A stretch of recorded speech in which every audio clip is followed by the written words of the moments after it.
What concerns my work is thinking about how death is represented in the images of the war.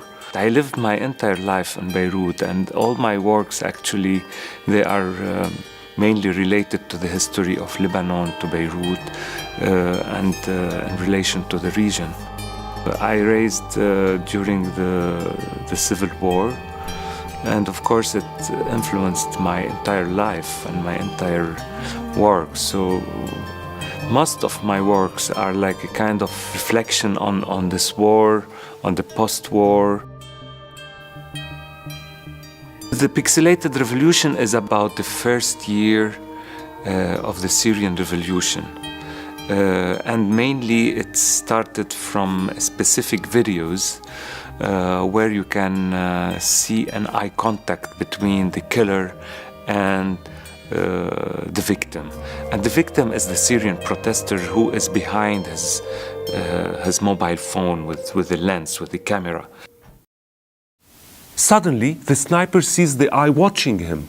An instant, the eyes of the two men meet. Eye contact. Then, without the slightest hesitation, the sniper lifts his gun and aims at the eye. He shoots and hits his target.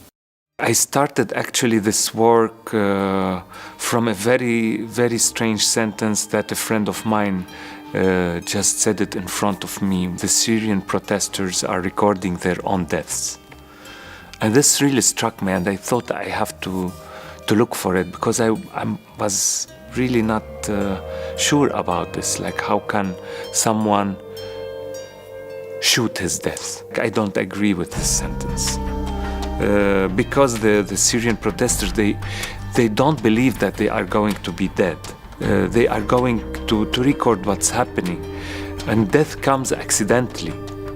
I went to the internet and I started to look for the Syrian protesters' videos, and then I found another video, then another video, and then I found a lot of videos. Then you say, like, this is something, it's a phenomena, and it's worth it, like, to reflect upon it. What does it mean? And for an instant, like, you think that it's a war against the image, and this regime fears the image to the point that any mobile phone equipped with the camera is becoming a target to chase and be shot. I gave it this title, Pixelated Revolution, because as all these videos are really so pixelated with low resolution, and it doesn't matter the quality of the image.